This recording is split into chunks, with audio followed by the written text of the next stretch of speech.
limitations as well. It enhances the quality to meet the highest possible levels of academic quality.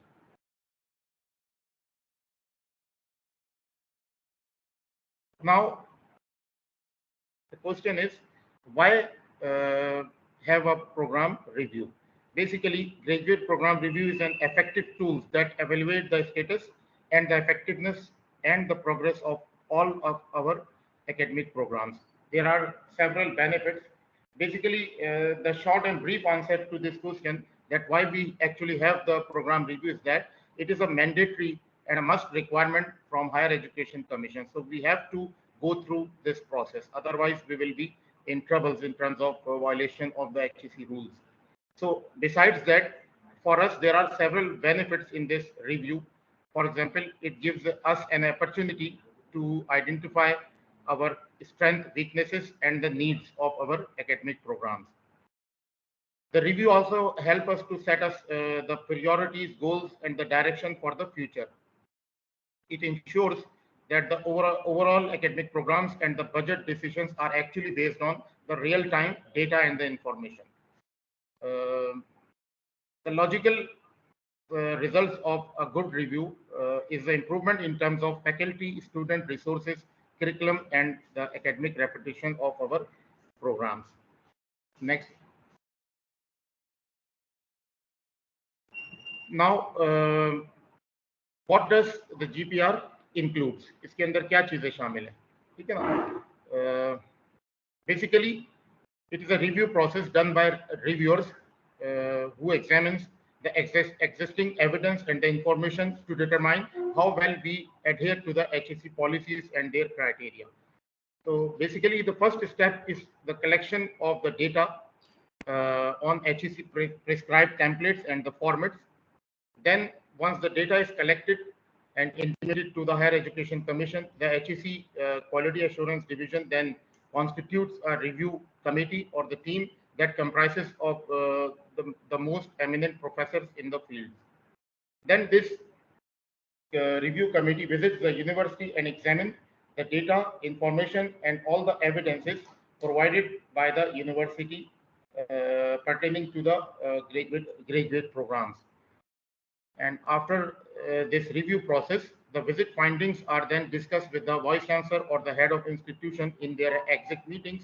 And finally, within the span of 2 weeks, a detailed report is shared with the universities along with the compliance program.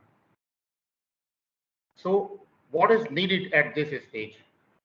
Basically, we need the compilation of the data of all our academic programs. There are several formats provided by Higher Education Commission. For instance, there are 8 forms, Form 1, Form 2, and so on. That includes, for example, program summary, program detailed information in Form 2, and then Form 3 that contains the information about the faculty, which is MS qualified or MPhil qualified, and then Form 4 includes the information about our PhD faculty. And then Program 5 and 6 and 6A and 6B. These all 4 forms include the information of the students. Next. Besides these 8 forms, there are some templates. For example, template A, B, C, D, E1, and E2. So more or less, these are the same informations, which I will tell you in the next slide. So if you see, you can easily realize that the information required on Form 4 is same as the information required for the filling of Form template A. Similarly, Form 3 correspond very well with the template B, and the Form 5 is more or less same information in template D. Similarly, Form 6 and template C are similar. Form 6A and template E1, Form 6B and template E2, sorry, mistake, E2 are similar. So basically, we have to fill only the 8 forms. The templates will automatically be filled according to the information which we feed in into the 8 forms. So graduate program review, basically it is a collective effort. We all have to work hard. Role of departments and centers includes the provision of all the data of their MPhil PhD programs on Higher Education Commission's prescribed formats and templates. So your job is to provide the data, and the QC role is to assist in the compilation of this data, retrieving any missing information, and all the logistics involved during the whole postgraduate graduate program review process. So in conclusion, I would say that GPR is very important because it is directly linked to the future of all our academic programs and students as well. Because without review, HEC will not recognize our degrees, so student will suffer. In addition to that, it is also directly linked to the university ranking and our future funding decisions. So with this, I request Javed to explain in details about the each and every forms and the format of the templates.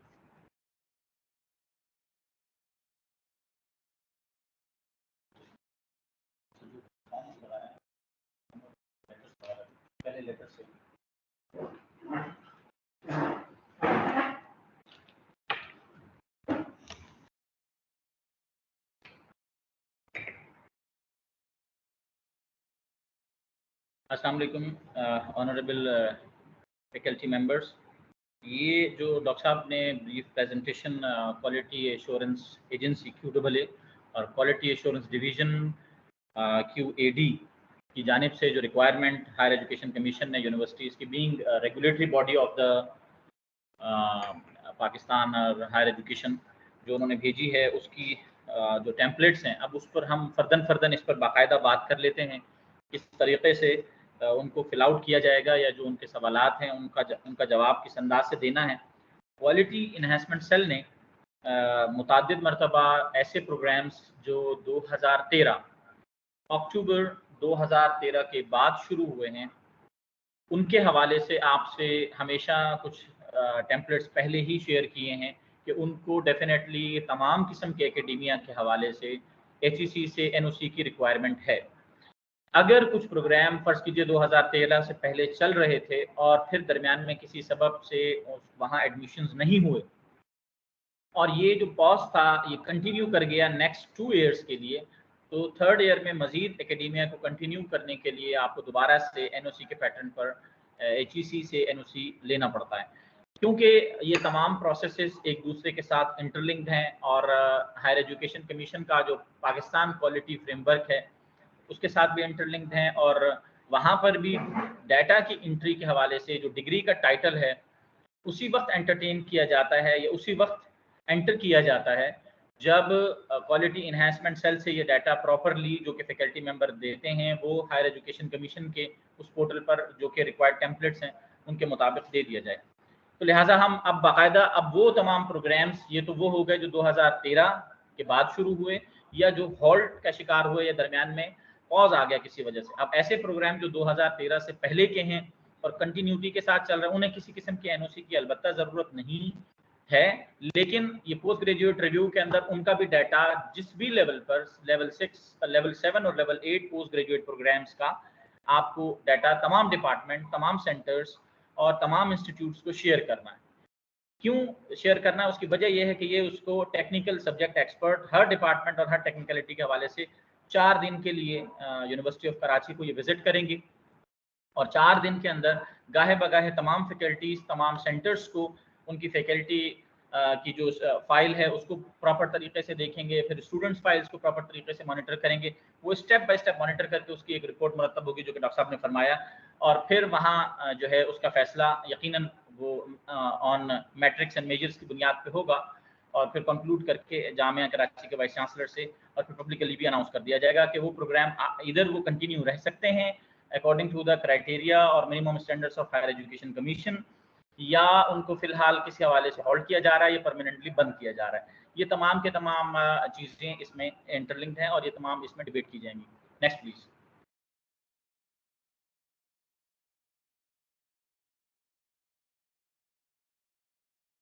Higher education commission, क्योंकि हमारे पास में इस वक्त कुछ थोड़ा सा transition phase है universities के अंदर भी और हायर एजुकेशन कमीशन की सतह पर भी, बसा औकात हमने ये भी नोट किया कि हायर एजुकेशन कमीशन ने violation of rules in the award of PhD degree के हवाले से भी कुछ चीज़ें हमसे शेयर की, जो कि उनका ख़त था 3 दिसंबर 2018 का, जो उनके कंसल्टेंट थे क्वालिटी एश्योरेंस डिवीजन के मोहम्मद इस्माइल साहब। इन्होंने जो लेटर इशू किया था उसमें स्टेप बाय स्टेप इन्होंने बताया था कि अगर डिग्री इस अंदाज से, अगर यहाँ पर किसी स्टेप को आप लैग करते हैं तो उसके कॉन्सिक्वेंसेस क्या हो सकते हैं। वो तमाम स्टेप यूनिवर्सिटी अपने तय किसी न किसी सतह पर फॉलो कर रही थी, और ASRB जो कि कॉम्पिटेंट रिस्पॉन्सिबल इदारा है इस चीज़ को एड्रेस करने के लिए, उसका जो मैकेनिज्म है इनकी मॉनिटरिंग के हवाले से और इनके ऑपरेशन। एक बात याद रहे कि QEC कभी भी ऑपरेशंस में इन्वॉल्व नहीं होता। ये थोड़ी सी मिसकंसेप्शन है कि हम खुद डाटा क्रिएट करें। हम तो जो आप डाटा प्रिपेयर करेंगे या कोई भी ऑपरेशनल इदारा, जामिया कराची में ASRB या कोई और इदारा जैसे डिपार्टमेंट्स हैं, वो डाटा हमने पोर्ट्रे करना है डिफरेंट एजेंसीज को। तो लिहाजा उसके बाद HEC ने एक और नई पॉलिसी दी जिसके अंदर वेरियस थिंग्स को डिबेट किया गया 2021 में PhD के हवाले से। वो पॉलिसी, उसके अंदर HEC खुद भी थोड़ा सा लिटिल कंफ्यूज था, लेकिन उस पॉलिसी के अंदर कुछ रियायती लेटर्स भी कैटेगरी वाइज जर्नल्स के हवाले से दिए गए। यूनिवर्सिटी की स्टेट्यूटरी बॉडी ने उसको डिबेट नहीं किया और हम उसके हवाले से मजीद वेट करते रहे कि HEC की कोई नेक्स्ट डायरेक्शन आए। अब 2023 में अप्रैल में बाकायदा हायर एजुकेशन कमीशन ने जो ग्रेजुएट पॉलिसी को इम्प्लीमेंट करके इन्फोर्स कर दिया है यूनिवर्सिटीज़ के साथ में, बाइंडिंग है कि इसको स्टेट्यूटरी लेवल पर हमें इसको पूरे तरीके से इन्फोर्स करना है यूनिवर्सिटी के अंदर, और उसके बाद रेट्रोस्पेक्टिव रूल तो नहीं अप्लाई होंगे, लेकिन बहरहाल ऑनवर्ड्स जो हमारे क्राइटेरिया है उसको इसकी मुताबिकत से चला के हमने इनलाइन करना है। अच्छा मैम,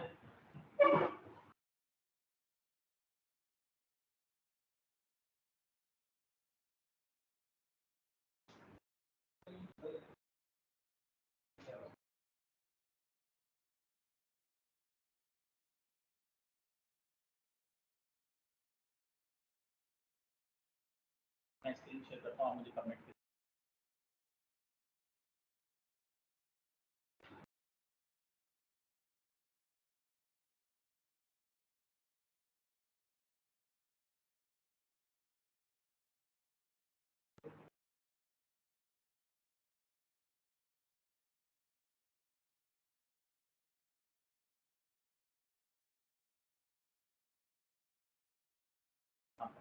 चलिए आपके पास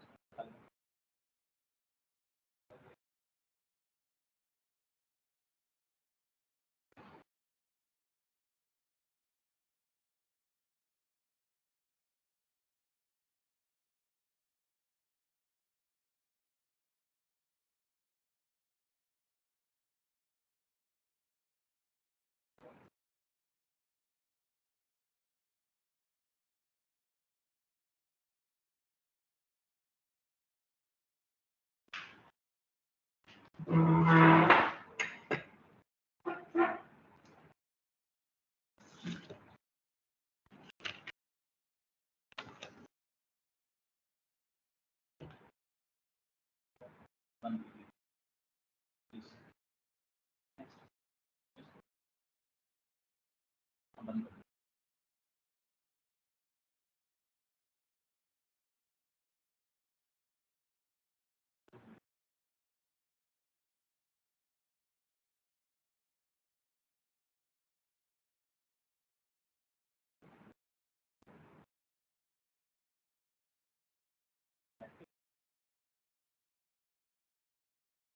नेट पे अगर इशू है तो दूसरा डेटा से कनेक्ट कर लें। आ गई।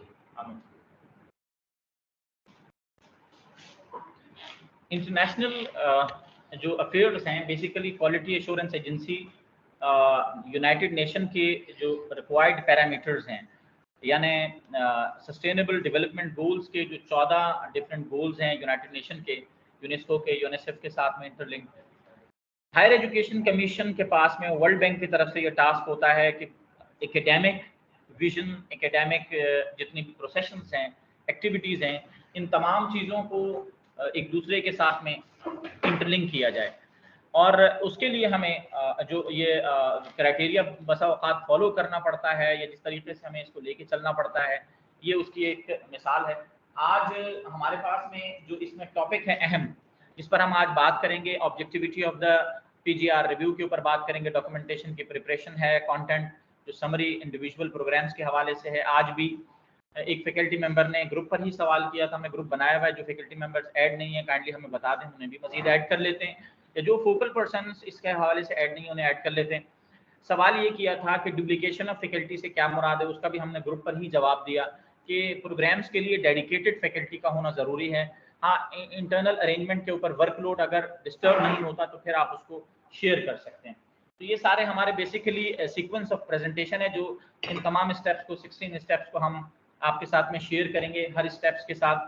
और QEC ये सिर्फ इसलिए कर रहा है कि just to facilitate the university of Karachi and faculty member को फैसिलिटेट किया जा सके, ताकि जब 1-on-1 जो इवेल्युएटर्स हैं आपके साथ में इसके ऊपर डिस्कशन में आए तो आपके पास एक प्रेजेंटेबल सूरत में डाटा मौजूद हो और उसको आप अपने तरीके से जो आप एक्सपर्टी माशाल्लाह रखते हैं उसके हवाले से आप उसका जवाब दे सकें। मैं नेक्स्ट आपके सामने इस वक्त ये स्क्रीन शेयर की है, जो ये है objective of the post graduate review. यहाँ बेसिकली एक मेटा इवैल्यूएशन, एक असेसमेंट वो है जो कि आमतौर से डिपार्टमेंटल लेवल पर हेड ऑफ द डिपार्टमेंट मुख्तलिफ अपने फैकल्टी मेंबर्स और अपने एडमिनिस्ट्रेटिव एरिया की असेसमेंट करता है। उसके बाद एक उसके ऊपर एक सर्टेन लेवल है जो हमारे यहाँ क्वालिटी इन्हेंसमेंट सेल के अम्ब्रेला में हो रहा होता है, जो कि असेसमेंट और रिव्यू प्रोसेस यकीनन वो अभी मरहलावार तरीके से ERP की मॉड्यूलिंग के जरिए से चैप्टर 4 हमारा अंडर ट्रायल और अंडर प्रोसेस है। अल्टीमेटली नेक्स्ट कुछ महीने में इंशाल्लाह वो भी इम्प्लीमेंट हो जाएगा। थर्ड फेज जो है ये मेटा इवैल्यूएशन का फेज है। इस मेटा इवैल्यूएशन के फेज में जो इंटरनल क्वालिटी मैकेनिज्म है उस क्वालिटी मैकेनिज्म से हट के हमने आपको एक्सटर्नल क्वालिटी मैकेनिज्म की तरफ लेके जाना है। और वो एक्सटर्नल क्वालिटी मैकेनिज्म में जामियात या इंटरनेशनली जो सब्जेक्ट एक्सपर्ट्स हैं वो इसको आके ऑब्जर्व करते हैं और इनके ऑब्जर्वेशन के बाद जो डेफिशिएंसी और डेविएशंस हैं उसको उसके करेक्टिव एक्शंस जो हैं हमें बताते हैं और फिर कुछ टाइम देते हैं। और कुछ टाइम के बाद यकीनन फिर हमें उन तमाम चीज़ों को सर्टेनली एड्रेस करना होता है। फिर इसका एक और साइकिल होता है जो कि ठीक 6 महीने के बाद सेकंड साइकिल में ये एड्रेस करते हैं कि आपकी प्रोग्रेस क्या है। और 1 साल के बाद जो साइकिल का दूसरा फेज है, अगर हम उसको एड्रेस नहीं कर पाते तो फिर प्रोग्राम कोई भी हो वो हॉल्ट में चला जाता है। और अगर मजीद भी 1 साल में हम उसको एड्रेस नहीं कर पाते तो फिर वो प्रोग्राम परमानेंटली स्टॉप हो जाता है। अच्छा, ये आपको याद होगा 2019 में क्वालिटी एनहांसमेंट सेल ने आपसे एक लेटर भी शेयर किया था, उसको खासतौर से इसलिए रखा था ताकि उसका थंबनेल हाईलाइट हो जाए। उसका मकसद ही क्या था उसका, लम्हा फिक्रिया के नाम से, कि कुछ डिपार्टमेंट्स मुख्तलिफ पाकिस्तान की जामियात में सिर्फ फैकल्टी की लैकिंग की वजह से बंद हो रहे थे, हालांकि उनके डिसिप्लिन बहुत ही प्रोमिनेंट किस्म के थे, जिसमें पाकिस्तान की बड़ी जामियात, Punjab university, let's say Peshawar university के भी कुछ डिपार्टमेंट्स शामिल थे। तो लिहाजा अब जामिया कराची ने बहुत सारे डिपार्टमेंट्स को, उनके वर्कलोड को और उनकी फैकल्टी को मुख्तलिफ तरीके से मेनटेन कर लिया है। लिहाजा हायर एजुकेशन कमीशन ने 6 साल का तो हमें टाइम दिया था इसके अंदर, अब आखिरी साल इसको अब वो खुद हमें रिव्यू करने के लिए आ रहे हैं।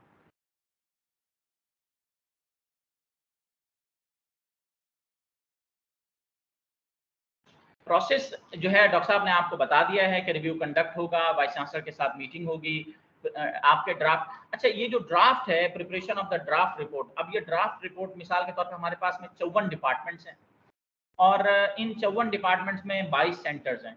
ये ड्राफ्ट रिपोर्ट 54 ड्राफ्ट रिपोर्ट्स बनेंगी हर डिपार्टमेंट के लेवल पर। इनिशियल रिपोर्ट्स आपके सामने क्राइटेरिया रखा जाएगा, रिक्वायरमेंट रखी जाएगी, आप खुद बताएंगे हाँ हम इस पर फॉल करते हैं, हम इस पर फॉल नहीं करते। जो आपने डाटा दिया होगा या जो डाटा नहीं दिया होगा, फिर देखिए डाटा ना देने में सबसे बड़ा नुकसान क्या है कि ultimately they will address the registrar office और वो वहाँ से आकर डाटा को जो एक्सट्रैक्ट आउट करेंगे, तो ये फिर एक प्रेजेंटेबल सिचुएशन नहीं बचेगी और इसमें फिर मुश्किलात भी हो सकती हैं कि हम जो डाटा अगर प्रेजेंट कर रहे हैं स्क्रीन पर दिखा के बात को ख़त्म की जा सकता था, वो अब प्रेजेंटेबल सूरत में ना आने की वजह से कुछ और मुश्किलात करेगा। तो लिहाजा ये जो ड्राफ्ट हैं, इस ड्राफ्ट को फिर एक कंक्लूडेड ड्राफ्ट में फाइनलाइज करेगी खुद जो इवेल्युएटर्स हैं, वो इसको फाइनलाइज करने के बाद फिर वाइस चांसलर से बाकायदा शेयर किया जाएगा और वाइस चांसलर से एक टाइमलाइन मांगी जाएगी इसके हवाले से कि आपका इसके बारे में क्या ख्याल है, और उस टाइमलाइन को बाकायदा उसके अंदर मेंशन किया जाएगा, नोट डाउन किया जाएगा और फिर वाइस चांसलर से इंडोर्समेंट लेने के बाद इसको इस ड्राफ्ट को फाइनल अप्रूवल के लिए जो कॉम्पिटेंट अथॉरिटी है कमीशन की, उनको भेज दिया जाएगा और फिर वहाँ से फाइनलाइज करने के बाद और उनके कमीशन से इंडोर्समेंट लेने के बाद ये वापस यूनिवर्सिटी को अपने तमाम अहकामात के साथ इन चीज़ों को शेयर कर लिया जाएगा। लिहाजा इस तरीके से एक हमें सबसे बड़ा फ़ायदा इससे ये है कि इंटरनेशनल रैंकिंग में जो हमारा पोस्ट ग्रेजुएट रिव्यू का डाटा जाता है, लेकिन मेटा इवैल्यूएशन से वो चीज़ वेट नहीं हो पाती, वहाँ पर हमारे मार्किंग खत्म हो जाती है।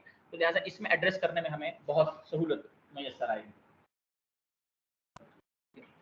डॉक्यूमेंटेशन गाहे बगाए इसके लिए जिस भी किस्म की रिक्वायर्ड होगी, आप देखिए चार्टर्ड की कॉपी, ये एक्सरसाइज कोई नई नहीं है, कोई पहली दफ़ा नहीं हो रही। क्वालिटी एनहांसमेंट सेल हर दफ़ा आपके साथ में कुछ चीज़ों पर हर 3 साल के बाद मुख्तलिफ एंगल से आपके साथ में इस एक्टिविटी को परफॉर्म करता है और इसके अवेयरनेस सेशन भी करता रहता है, ऑन डोर अवेयरनेस सेशन भी करते हैं। आज टेक्नोलॉजी से फ़ायदा उठा के ये वाला सेशन भी हम कर रहे हैं। लिहाजा चार्टर्ड की कॉपी हमारे पास में मौजूद हो के ये जो पोस्ट ग्रेजुएट रिव्यू है, ये जो मुनक़िद हो रहा है, इसकी प्रोविज़न कहाँ मौजूद है एक्ट के अंदर, चार्टर के अंदर, और उसके बाद फिर स्टैट्यूटरी बॉडी जब इसको रोड मैप है, आया करिकुला आपने डिज़ाइन किया, जब से चल रहा है, कितने टाइम के दौरानिए से आप इसको अपडेट करते हैं। एक डिपार्टमेंट कहता है जी हम हर साल के बाद 2 साल के बाद इसे अपडेट करते हैं, तो वो कहेंगे कि let's share the evidence. Evidence इसका ये है इस सारे उसके अंदर कि आप एविडेंस के अंदर उसको बताएं कि आपने बोर्ड ऑफ स्टडीज से, अपने रिसर्च बोर्ड से, जो अब आपके मुख्तलिफ कहीं TRPs हैं तो कहीं बोर्ड ऑफ स्टडीज़ मौजूद हैं, तो कहीं आपके different departmental research committees DRCs मौजूद हैं, वहाँ से एक स्टैट्यूटरी सर्टेनिटी कंक्लूड करने के बाद बोर्ड ऑफ फैकल्टी में आता है। बोर्ड ऑफ फैकल्टी में डिबेट होने के बाद एकेडमिक काउंसिल में प्लेस होता है। तो उनका बेसिकली इन्वॉल्वमेंट देखना चाहते हैं इस ऑटोनोमस स्ट्रक्चर के कि किस तरीके से ये जो डिपार्टमेंट्स हैं उनका एकेडेमिया किस अंदाज से इन्वॉल्व है इसके अंदर।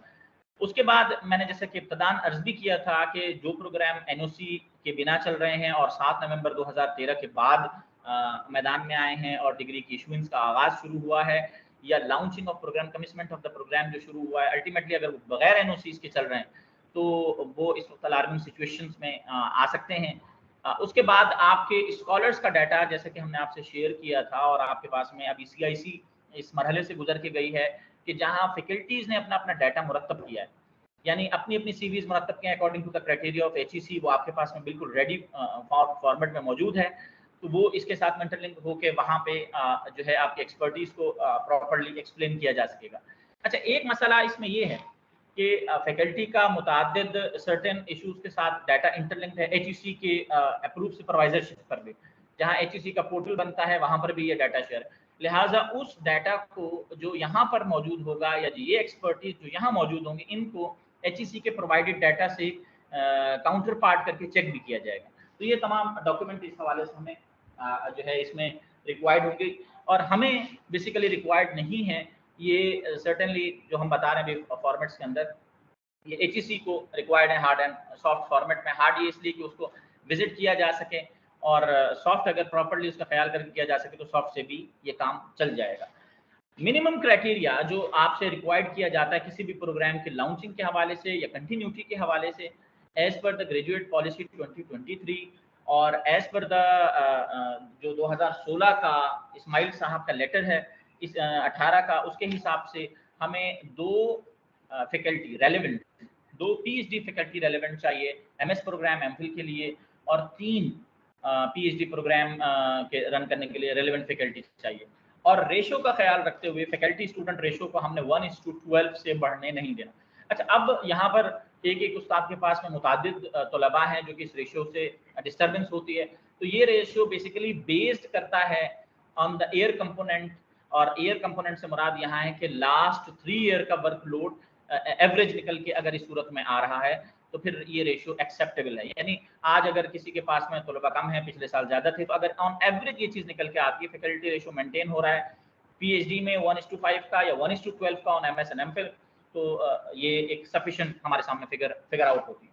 नेक्स्ट, अब क्योंकि जाहिर सी बात है ये template PGPR post graduate proforma review के लिए जो आपका प्रोग्राम समरी का एक टेम्पलेट है, ये टेम्पलेट पिछले उसमें भी आपके साथ शामिल था 2019 में, जहां हमने 19 से पेशतर की चीज़ें आपसे मांगी थी। जो चीज़ें इसके अंदर इनके कॉलम्स के अंदर आपसे मांगी गई हैं, सबसे अहम चीज़ इसमें प्रोग्राम टाइटल है। अच्छा, अब वो प्रोग्राम टाइटल से मुराद यहाँ सिंपल आपसे इतनी सी चीज़ पूछ रहा है कि आपका प्रोग्राम जो है वो पीएचडी है या एमफिल है, सर्टेन लेवल, अगर तो एमफिल है तो लेवल 7, इसमें राइटर क्यों लिखा जाएगा लेवल 7, और अगर पीएचडी है तो level 8, PhD in microbiology, let's say PhD in physics, PhD in chemistry.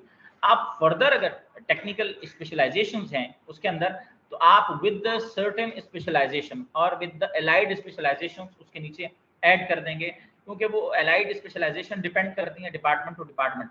लेकिन डिग्री का जो टाइटल है उसको फोकस करना है कि अगर डिग्री में सिर्फ लेट से केमिस्ट्री लिखा आता है, सुप्रामोलिकुलर केमिस्ट्री नहीं, ऑर्गेनिक केमिस्ट्री नहीं, ये चीजें नहीं लिखी आती हैं, सिर्फ केमिस्ट्री लिखा आता है, तो अंडरस्टैंडेबल है कि ये प्रोग्राम एक ही एग्जिस्ट करता है, उसके सब टाइटल्स हैं, तो लिहाजा उन टाइटल्स को मैच ऑन करके नीचे एड्रेस करना बहुत जरूरी है कि तमाम इस रेलेवेंट प्रोग्राम के अंदर। और अगर फर्ज कीजिए डिग्री पर ही अलहदा एक चीज लिखी भी आती है, तो फिर आपको उसके हवाले से अलहदा प्रोफार्मा फिल आउट करके इसको इसके अंदर देना है।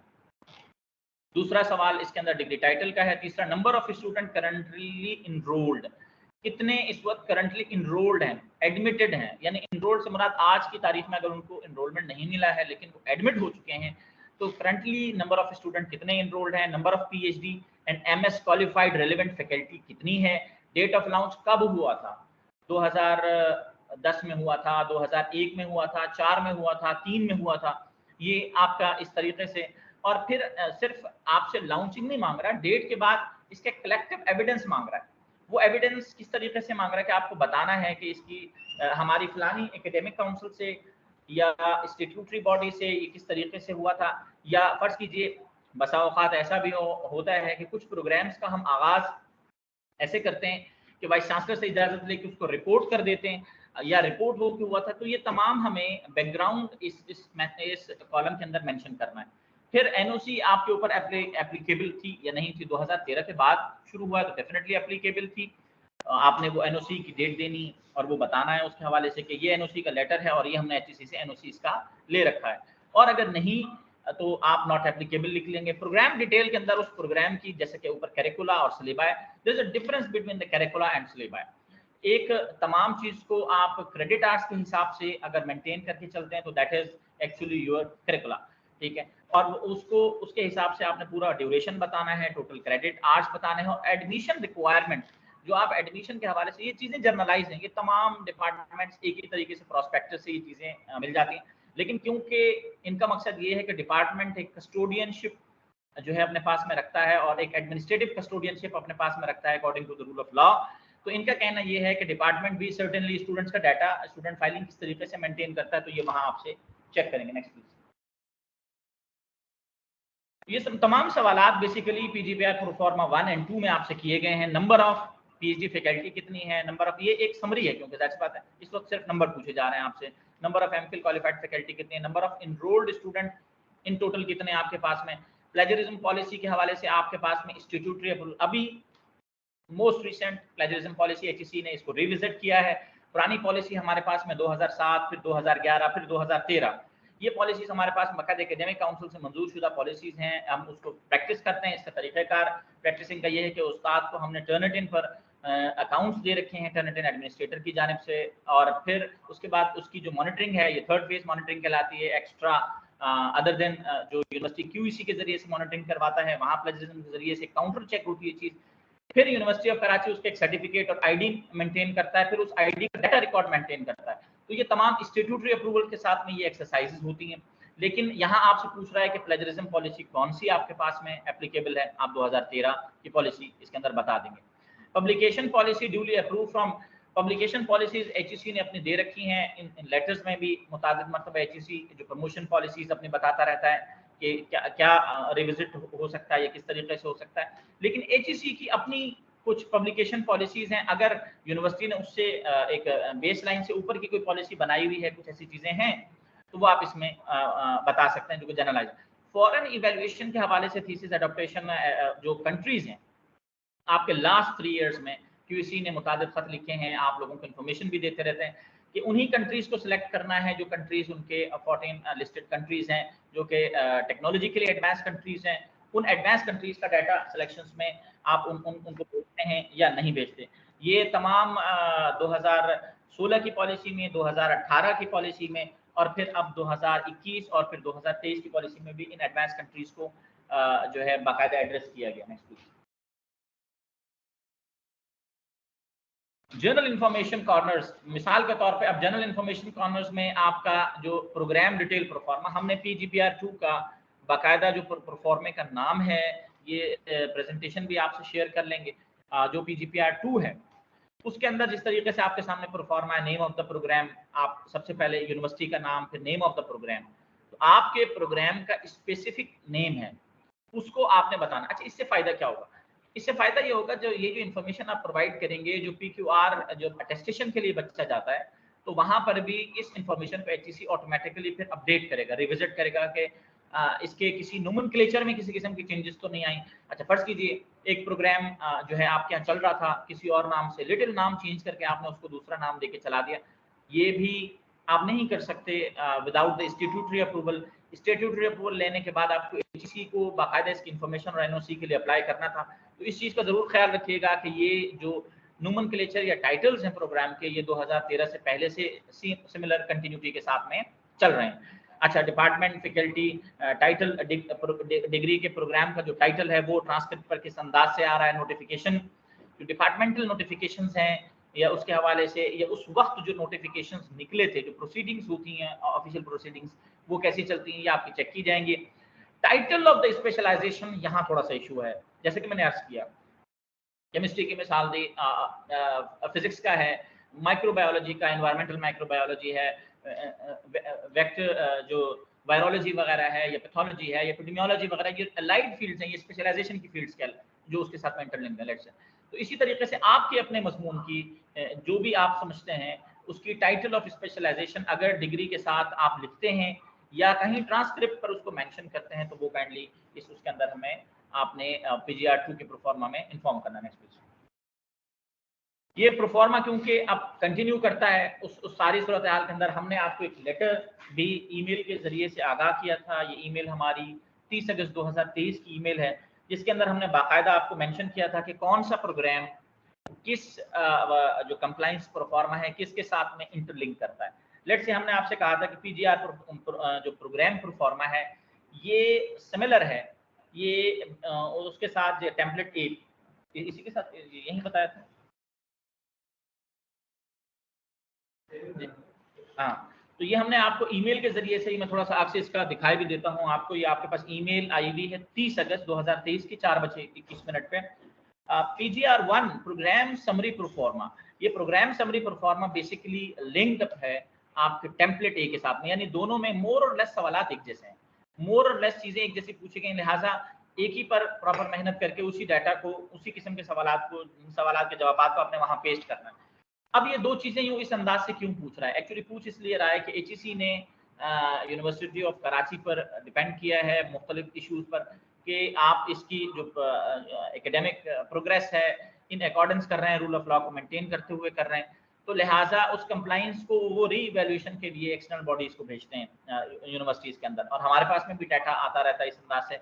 यहाँ से भी कुछ फैकल्टी मेंबर्स को बुलाया जाता है मुख्तलिफ यूनिवर्सिटीज को रिविजिट करने के लिए।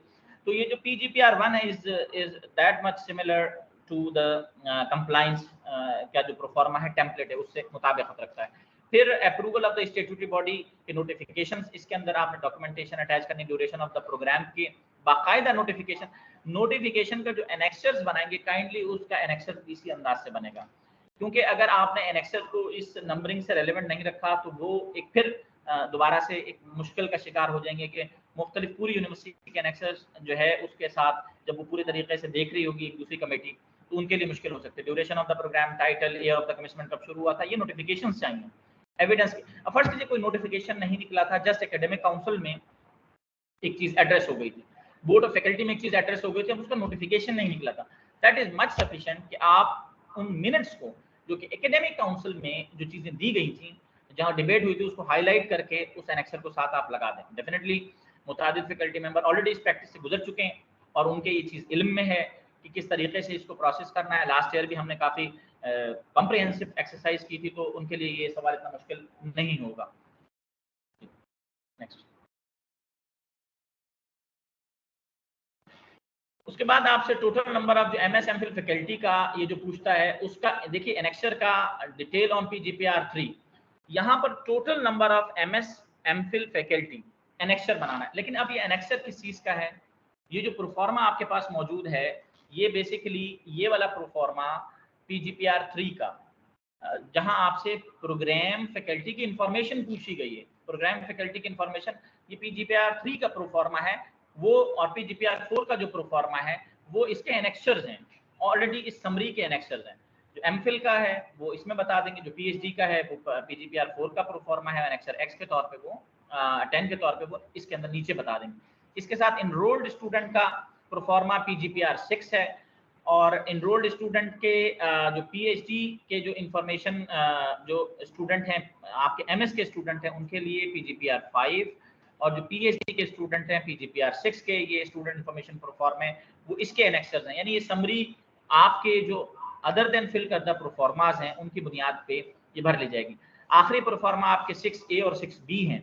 ये जो दो प्रोफार्मास हैं ये आपके लास्ट 3 इयर्स के पास आउट पूछ रहे हैं कि MS कितने लोगों ने किया, PhD कितने लोगों ने किया। 6A वंस अगेन 6 का नंबर इसीलिए इन्होंने दिया है कि आपका MS या MPhil फैकल्टी, और 6B का इसलिए दिया है कि आपका PhD faculty. Findings of self assessment report SAR and action taken. अब सेल्फ असेसमेंट रिपोर्ट हमारे पास में जो फाइंडिंग्स आपके इसमें पूछ रहा है ये आपने CIC के हवाले से अभी मोस्ट रिसेंट हमने आपको पोस्ट ग्रेजुएट प्रोग्राम्स के हवाले से सेल्फ असेसमेंट रिपोर्ट स्टैब्लिश करवाई थी, उसमें मिनिमम 5 या 6 मेजर फाइंडिंग्स आपने खुद उसमें मुरतब की हुई थी, और वो अल्टीमेटली एक स्टैट्यूटरी लेवल से वेट हो चुकी हैं वो फाइंडिंग्स और उसके एक्शन टेकन, यानी 5 फाइंडिंग्स और 5 एक्शन टेकन आपने उसके उस एनेक्सर के तौर पे प्रोग्राम SAR के तौर पे इसके साथ में अटैच कर दिया। नेक्स्ट, अभी आपके सामने पोस्ट ग्रेजुएट प्रोफार्मा PGPR 1 खुल गया। समझ लें आपने तमाम प्रोफार्माज अपने पास में भर रखे हैं। यहाँ सबसे पहले प्रोग्राम टाइटल जो भी आपके अब एक MS चल रहा है, एक MPhil चल रहा है, एक PhD चल रहा है, ये मुख्तलिफ टाइटल्स हैं।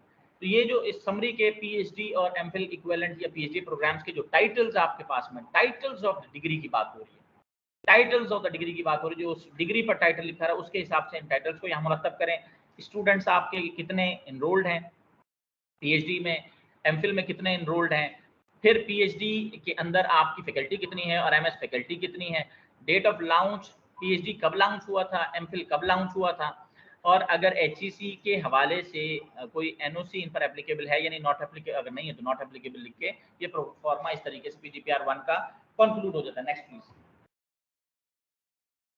ये एक कलेक्टिव समरी जब बन जाते हैं तो PGPR 2 में डिटेल प्रोफार्मा हमसे जब ये मांगता है, हर प्रोग्राम का डिटेल प्रोफार्मा मांगता है।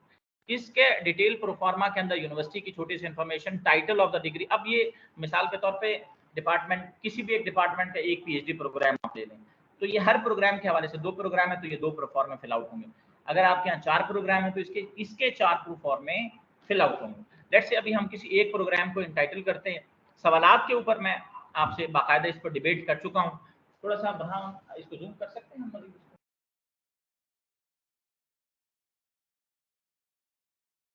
इसमें जो हमसे जो अहम तरीन चीज, जैसा कि मैंने पहले कहा कि PGPR परफॉर्मा 2, PGPR परफॉर्मा जी नहीं हुआ, PGPR परफॉर्मा 2 बेसिकली डिपेंडेंट है आपके PGPR के परफॉर्मा 5 पर, परफॉर्मा 6 पर, 6A पर और 6B पर। तो ये कलेक्टिवली यहाँ उसके तमाम सवालात शुरू हो जाते हैं क्वेश्चन नंबर 9 से 13 तक इस तरीके से। बाकी जर्नल नंबर्स और फिगर्स के साथ में इंफॉर्मेशन और एनेक्सर्स की नोटिफिकेशन आपने इसी के साथ में जो है, यही नोटिफिकेशन जो है एनेक्सर्स के नंबर हैं, इसी के हिसाब से आपने इसके साथ में अटैच कर देना। Next please.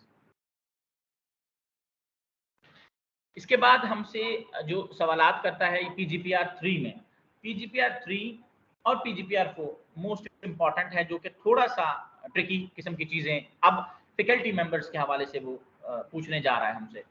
इसमें जो अहम तरीन चीज है designation name of the faculty member आपसे सबसे पहले पूछेगा। अब ये बिल्कुल इसी तरीके से एक रॉ की सूरत में ये चलता चला जा रहा है कि फैकल्टी मेंबर का नाम क्या है, designation of that faculty member क्या है, वो किस ग्रेड पर इस वक्त है। अच्छा, अब इसमें सवाल ये उठता है कि लास्ट 3 इयर्स का आप डाटा देंगे, तो लास्ट 3 इयर्स में ये किस तरीके से आएगा। यहाँ पर एक चीज बड़ी मॉनिटरेबल है कि लास्ट 3 इयर्स में इस प्रोफॉर्मा को आपने करंट सेशन, करंट ईयर के हिसाब से जो करंटली चल रहा है वो आपने भरना है। पीजीपीआर 3 आपका करंट सेशन के हिसाब से इसमें चलेगा, यानी करंटली उनके पास में ग्रेड क्या है और उनका एविडेंस उनकी फाइल में डिपार्टमेंटल हेड के पास में मौजूद होगा डेफिनेटली। उनकी डिग्री या उनकी क्वालिफिकेशन क्या है, उनकी डिग्री का टाइटल विद स्पेशलाइजेशन, ये सवाल उसके अंदर डेफिनेटली मौजूद होगा। यूनिवर्सिटी से वेरीफाइड है, जिस भी यूनिवर्सिटी से, फॉरेन यूनिवर्सिटी से है तो उसका इक्विवेलेंस आपने लिया हुआ है एचईसी से और एचईसी से अटेस्टेड है। ये चीज़ यस या नो। इससे फायदा क्या है, इससे ये है कि पीएचडी जो पीसीडी की कंट्री डायरेक्टरी है वो इंटरलिंक हो जाती है इस चीज़ से, और आपका डिग्री अटेस्टेशन पीक्यूआर से रिलेवेंटली ये होने के बाद जो आपके जो स्टेप्स हैं वो ऑटोमेटिकली इसमें वेरीफाइड हो जाते हैं। जब आप पीसीडी के मरहले से गुजरते हैं तो उनका पूछने का मतलब ये है कि आपकी डिग्री अटेस्टेड है या नहीं है, ये इसमें बताना है एविडेंस के तौर पे। पोस्ट क्वालिफिकेशन एक्सपीरियंस, अब यहाँ पर post qualification experience definitely degree के बाद का, यानी जो लास्ट डिग्री है उनके पास, उसके बाद का एक्सपीरियंस उनके पास में कितना है। Number of student under supervision currently last 3 years के, currently number of student under supervision कितने हैं। लेकिन अब ऐसा भी होगा कि पिछले 5 साल के स्टूडेंट्स चल रहे होंगे, पिछले 10 साल के स्टूडेंट्स चल रहे होंगे, 8 साल के स्टूडेंट। तो हमने इसकी डिवीजन इस तरीके से रियलाइज की है कि 3 इयर्स के फ्रेश स्टूडेंट्स को आप टेकअप करें as a 20 student let's say उनके टोटल हैं, जिसमें से 5 स्टूडेंट लास्ट 3 इयर्स के हैं और 15 गुज़िश्ता 10 सालों से हैं। तो 5 + 15 इस तरीके से आपने करके लिखना है, 5 + 15। तो वहां एड्रेस होता है कि ये पुराने स्टूडेंट्स हैं ब्रैकेट में और ये वाले स्टूडेंट्स फ्रेश स्टूडेंट्स हैं। नंबर ऑफ स्टूडेंट सुपरवाइजन के बाद टीचिंग लोड आपने मेंटेन करना है, बताना है जो टीचिंग लोड। अच्छा, टीचिंग लोड के हवाले से डिपार्टमेंटल हेड जो है कोई नोटिफिकेशन करता है तो उसको भी इसके साथ में आपने बताना। Next please. ये परफॉर्मा आपके सामने जो अभी मैं आपसे गोश गुजार कर रहा था, जो program faculty information MS MPhil equivalent, ये प्रोग्राम परफॉर्मा आपके सामने आ गया। जो हमने अभी इसके अंदर चीजें डिस्कस की, या एक इजाफी चीज इस पूरे इसके अंदर वो ये है कि अगर वो फैकल्टी मेंबर कोई एडमिनिस्ट्रेटिव रोल या कोई एडमिनिस्ट्रेटिव रिस्पॉन्सिबिलिटी भी रखता है तो वो इसमें मेंशन करेगा कि उसके पास में कोई इजाफी जिम्मेदारी अगर मौजूद है तो वो फैकल्टी मेंबर, जैसे कि नाम के साथ पूरा ये चलती चली जा रही है, तो इस तरीके से मैं इस मरहले पर ये चीज़ भी आपके गोशगुजार करता चलूँ कि क्वालिटी एनहांसमेंट सेल का स्टाफ अहमदन गोश आपकी खिदमत के लिए हाजिर है। यहाँ mister बुरहानुल Haq Siddiqui, senior data processing officer 360, आप इनसे रब्ता कर सकते हैं, वो भी आपको आगाही देंगे। फिर शाहिद हसन साहब हैं डाटा एनालिस्ट, वो भी आपको इस हवाले से जो director quality enhancement cell Saeed Imran Ali ने बाकायदा इनको नॉमिनेट किया है कि इस पूरी रियलाइजेशन के अंदर अगर किसी स्टेज पर आप समझते हैं कि कोई अंडरस्टैंडिंग इस्टेब्लिश नहीं हो रही तो वो आपको इसमें जो है बताने के लिए, इंक्लूडिंग माई सेल्फ जावेद अकरम, आपको बताने के लिए हम पाबंद हैं और बताएंगे इंशाल्लाह। लेकिन इसमें एक चीज़ ये है कि जब आप डाटा देंगे उसके इनकम्प्लीट डाटा क्यूसी एक्सेप्ट नहीं करेगा। क्यूसी के पास एक चेकलिस्ट है, जब आप डाटा देंगे तो उस चेकलिस्ट के हिसाब से हम चेक करके उस चीज़ को एक्सेप्ट करेंगे, क्योंकि हमें भी डेफिनेटली आगे इसको पोर्ट्रे करना है। किसी भी किस्म की कमी की सूरत में फिर हमारे लिए एक मुश्किल पैदा हो सकती है। Next please. अगला जो प्रोफॉर्मा है that is much simple, like जैसे कि अभी हम बात कर रहे थे MPhil या MS क्वालिफाइड फैकल्टी की, अब हम बात कर रहे हैं PhD क्वालिफाइड फैकल्टी की। फैकल्टी मेंबर का नाम क्या है, TTS पर है, BPS पर है, रेगुलर पर, ये आप इस इंफॉर्मेशन देंगे। उसकी जो भी डिग्री के हवाले से PhD की इंफॉर्मेशन, डिग्री का टाइटल क्या था, उनका स्पेशलाइजेशन उसके अंदर मेंशन करेंगे। इक्विवेलेंस, अगर वो उन्होंने फॉरेन डिग्री ली हुई है तो कहीं उसका इक्विवेलेंस दिया है या नहीं दिया, वो इक्विवेलेंस लेटर साथ में चाहिए HEC का। और इसी तरीके से यूनिवर्सिटी ने अगर इस यूनिवर्सिटी से किया है तो उसके प्रोवाइडेडली उसके साथ में उसकी वेरिफिकेशंस मौजूद हैं और HEC से अटेस्टेड है या नहीं। Thank you. ये प्रोफॉर्मा जो जैसे कि मैंने आपके गोश गुजार किए, ये PhD के लिए, MS के लिए, MPhil के लिए ये इक्विवेलेंट प्रोफॉर्मा से नेक्स्ट, ये इस तरीके से ये चलते चले जाते हैं। पोस्ट ग्रेजुएट रिव्यू प्रोफॉर्मा में आपके पास जो फॉर्मेट हैं, ये फॉर्मेट के अंदर जो सवालात हैं, यहाँ एक चीज आपसे ये पूछता है कि कोर्स वर्क कंप्लीटेड। अब यहाँ ये जो पोस्ट ग्रेजुएट रिव्यू प्रोफॉर्मा का PGPR 5 है, यहाँ से आपका स्टूडेंट्स का डाटा शुरू हो जाता है। पहला डाटा जो पहला PGPR फॉर्म 1 था, मैं रिपीट करूंगा, वो पूरी फिगर देता है डिपार्टमेंट की। PGPR 2 जो था वो एक प्रोग्राम की कंप्लीट समरी फराहम करता है। PGPR 3 जो था MS MPhil फैकल्टी की इंफॉर्मेशन फराहम करता है। PGPR 4 जो था ये आपको PhD फैकल्टी की इंफॉर्मेशन फराहम करता है। और PGPR 5 हमें MPhil या MS स्टूडेंट्स की जो है इंफॉर्मेशन फराहम करता है, इनरोल्ड स्टूडेंट की। 6 PhD स्टूडेंट्स की और 5A इसी तरीके से 6A और 6B जो है हमें जो पास आउट हो चुके हैं उनसे। तो लिहाजा भी PGPR 5 से हम कंटिन्यू करते हैं कि कोर्स वर्क कंप्लीट हुआ या नहीं हुआ। थीसिस करंटली इनरोल्ड के अंदर इनका जो सेटअप है कि थीसिस अप्रूवल है, साइन ऑफिस अप्रूव हो चुका है, नहीं हुआ, नेम ऑफ सुपरवाइजर अलॉट हो चुका है, उनका स्टेटस। अच्छा, अब ये ऐसा होगा कि इसमें किसी की इंफॉर्मेशन जो है सर्टेन लेवल तक, मिसाल के तौर पे कॉलम 5 तक जाएगी, किसी की 6 तक जाएगी, किसी की सिर्फ कोर्स वर्क तक जाएगी, किसी की सिर्फ थीसिस अप्रूवल तक जाएगी, किसी की सुपरवाइजर तक जाएगी, किसी की फाइनल ASRB और अवार्ड ऑफ डिग्री के लेटर के बेटे तक चली जाएगी। तो ये स्टेप्स इस तरीके से उसके अंदर फिल आउट होंगे। वो अभी प्रोफार्मा आपके सामने आ भी जाएगा। Next please. PhD स्टूडेंट्स की हम आपके सामने बात करें तो इसका नेम ऑफ स्टूडेंट आ गया, डेट ऑफ एडमिशन कब हुई थी, mention the date of offer of admission, यानी ऑफर कब हुआ था। बेसिकली ये ऑफरिंग लेटर, आप हमारे यहाँ सबसे बड़ी मिस्टेक थोड़ी सी ये हो जाती है कि इसमें जो फर्स्ट प्रोविजनल लेटर मिलता है उस प्रोविजनल लेटर को डेट ऑफ एडमिशन कंसीडर करते हैं।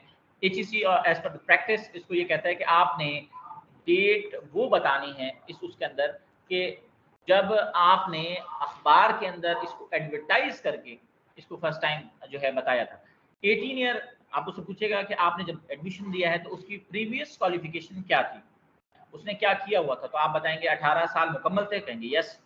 उसके बाद प्रीवियस डिग्री बाय रिसर्च थी या बाय कोर्स वर्क थी, इसमें बताएंगे अगर बाय रिसर्च थी तो यस, और बाय कोर्स वर्क थी तो फिर उसमें आप बता देंगे।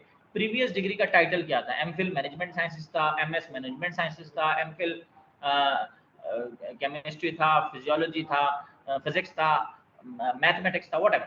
इसी तरीके से गेट या यूनिवर्सिटी टेस्ट। अब यूनिवर्सिटी क्योंकि एक जनरलाइज टेस्ट लेती है और तमाम लोगों का टेस्ट एक साथ यूनिवर्सिटी कंडक्ट करती है और उसकी पासिंग डिस्ट्रीब्यूशंस हैं, तो काइंडली एक दफ़ा हम इसमें भी आपसे रिक्वेस्ट करेंगे कि जो टेस्ट इसका हुआ है HEC जो टेस्ट आपसे पूछता है वो डिपार्टमेंट से आके ये पूछेगा कि स्टूडेंट्स सिर्फ पास हुए थे या आपने 60% पर या व्हाटएवर 50% जो हमारा क्राइटेरिया है इन जनरल वो किया था, तो वो उसकी मार्किंग बेसिकली HEC को चाहिए होगी। Next please. नेक्स्ट। ये प्रोफार्मा मैंने आपसे अर्ज किया था कि PGPR 5 का MS के लिए इसी तरीके से आपने फिल आउट करना है। देखिए अब इसके अंदर सवाल बिल्कुल उसी तरीके से है कि लास्ट जो उसकी डिग्री टाइटल है, यहाँ तक डिग्री कोर्स वर्क मुकम्मल हो गया है, किसी का एक सर्टेन लेवल तक मुकम्मल होगा, किसी का कंप्लीट हो जाएगा।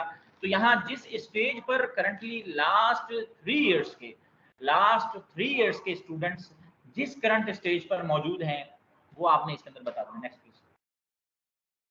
This is the proforma for the enrolled student for PhD। जैसे कि मैंने आपसे इसमें स्टेप, अब इसमें थोड़ा सा ट्रिकी किस्म की चीज़ें हैं PGPR 6 में, और ये ट्रिकी चीज़ें इसलिए हैं मैं आपसे सर्च करूँगी क्योंकि क्वालिटी इन्हेंसमेंट सेल अपने मुख्तलिफ लेवल पर जब भी किसी ऑपरेशंस पर डिबेट या डिस्कशन करता है तेज़ हमें करनी पड़ती हैं चीज़ें। यूनिवर्सिटी टेकअप करती है चीज़ों को, एड्रेस करती है, डिबेट करती है, उसको प्रोसीजरल रिक्वायरमेंट में लेके आए, उसको डॉक्यूमेंटेशन में लेके आए, उसको स्टेप्स पर लेके आए। लेट्स से यहाँ आपसे बात कर रहा है कि date of subject test clear, ये तो जनरलाइज सबका एक ही होगा। अब यहाँ लास्ट 3 इयर्स का आपने बताया, डेट ऑफ एडमिशन आपने बता दी, उसके बाद minimum required qualification last degree. अब यहाँ आपसे जो बात कर रहे हैं, एक छोटी सी बात आपसे कर रहा है कि date of the comprehensive exam clearance, with 2 years आपने जो आपका कोर्स वर्क की कंप्लीशन है ये आपने कॉम्प्रिहेंसिव एग्जाम कंडक्ट करना होता है किसी डिपार्टमेंट। अब हमारे यहाँ अल्टीमेटली 2015 से कोर्स वर्क तो अडॉप्ट हो गया, लेकिन कॉम्प्रिहेंसिव एग्जाम अभी तक अडॉप्ट नहीं हुआ इंस्टीट्यूट लेवल पर। सर्टेनली ऑटोनोमस स्ट्रक्चर है, आज नहीं तो कल उस पर डिबेट हो जाएगी, लेकिन HEC मुताबिक मरतबा ये पूछता है एज पर, क्योंकि हमारा जो अकॉर्ड ऑफ एकेडमिया है ये शिफ्ट हो चुका है वाशिंगटन के साथ में। हम ब्रिटिश अकॉर्ड से निकल गए हैं, हम वाशिंगटन अकॉर्ड के BS प्रोग्राम्स की तरफ शिफ्ट हो गए हैं। लिहाजा अब हमारे पास में स्टेज आए कि हम ये कहें कि हम इसको अडॉप्ट नहीं करते, हमारे पास में कोई और ऑप्शन नहीं है, हमें कॉम्प्रिहेंसिव का भले ही ओरल ही सही कोई ना कोई एक मैकेनिज्म हमें बनाना पड़ेगा। ये वो स्टेप्स हैं कि स्टूडेंट इसके बाद ये, इसके बाद वो, इसके बाद ये। Date of the synopsis defence Jamia में कुछ डिपार्टमेंट में ये रिवाज है और कहीं नहीं है। तो जैसे ये गुजारिश भी है कि ये एक स्टेट्यूटरी रिक्वायरमेंट बना ली जाए, तो क्यूसी की ख्वाहिश है ताकि हम इसमें यस कर सकें और उसमें डेट मेंशन कर सकें अल्टीमेटली, और इसको इंटरलिंक कर दिया जाए बाद में एएसआरबी के साथ में, ताकि ये इंफॉर्मेशन कलेक्टिवली एएसआरबी के पास में भी एक प्रोग्रेस, एडमिनिस्ट्रेटिव प्रोग्रेस के तौर पे चीज उनके पास में चली जाए। फिर date of the thesis submission, date of the successful evaluation, वो जो आती हैं वो एएसआरबी के हवाले से आप पूरा इसमें मुरतब कर लेंगे। अब सवाल यहाँ ये है, हमने एएसआरबी को भी पाबंद किया है इस पूरे डाटा के लिए कि इस पैटर्न पर डाटा को अरेंजमेंट शुरू करने। अब वो जब डाटा की अरेंजमेंट इस तरीके से कर रहे हैं तो ये इन्फॉर्मेशन देने के वो पाबंद हैं, क्योंकि डाटा को ऑपरेशनलाइज वो करते हैं, डाटा को पूरे तरीके से फॉर्म्ड वो करते हैं, कुक वो करते हैं। तो तमाम डाटा देने की इसकी रिक्वायरमेंट के हिसाब से पाबंदी उनकी है। तो लिहाजा आप डेफिनेटली एएसआरबी इस हवाले से date of the paper publication not acceptance, date of the paper publication whether it is accepted like HDRS के अंदर है या नहीं है। अभी क्यूईसी कुछ चीजें ऐसी भी फेस करता है कि आप वाई में है जो एक्स में है, डब्ल्यू और X category for sciences, Y for social sciences in journalize pattern. ये हम अब इसको एलिजिबल समझते हैं और आगे फैसला डेफिनेटली एएसआरबी का है, वो बेहतर समझते हैं। इसी के बाद डेट ऑफ फाइनल डिफेंस, इन तमाम चीजों के लेटर्स होने चाहिए, इन तमाम चीजों के एविडेंस होने चाहिए।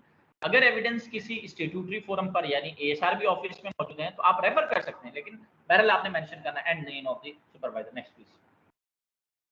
अब हम उनकी बात करते हैं, जैसे कि मैंने आपको गुजार किया था कि ऐसे तलामिजा जो यहाँ से पास आउट होके, हमारे इदारे से पास आउट होके यहाँ से जा चुके हैं, अब उनके जो पोस्ट ग्रेजुएट लेवल है या जो ग्रेजुएट लेवल है उसको हम एमएस यानी लेवल 7 और ये पीएचडी लेवल 8, इन दो की इंफॉर्मेशन 6A और 6B में, 6A और 6B में, 6A में इब्तदाई तौर पे एमएस की डिग्री की information, pass out, result declaration, whatever.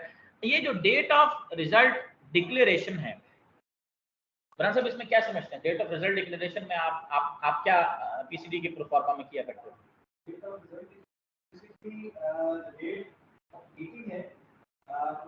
ASRB की लास्ट मीटिंग जिसके अंदर अवार्ड ऑफ डिग्री को फाइनल किया जाता है, ठीक है। इसी के साथ डेट ऑफ कॉन्वोकेशन, अगर फर्ज कीजिए उस प्रोग्राम के सेशन के हवाले से डेट ऑफ कॉन्वोकेशन, उस प्रोग्राम सर्टेन प्रोग्राम के हवाले से डेट ऑफ कॉन्वोकेशन है वो, और फिर आपके सुपरवाइजर की इंफॉर्मेशन है, देन फर्दर जो रिमार्क्स आप समझते हैं इसमें बेहतर। अच्छा next please.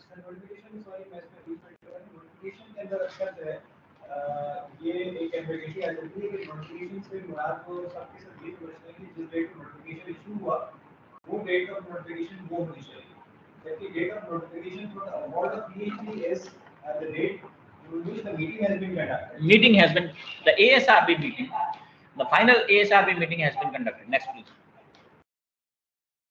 Okay, conclude. Next. इसी सेम तरीके से graduate student for the PhD student. Next. अब ये वो तमाम चीजें हैं जो इन प्रोफॉर्मास में, डिटेल प्रोफॉर्मास में, जो कि मैंने अभी पीएचडी स्टूडेंट्स के हवाले से आपसे डिबेट की, डिस्कस की कि क्वालिफिकेशन CGPA 3 CGPA के लेवल पर मेंटेन रहा। ऑन एवरेज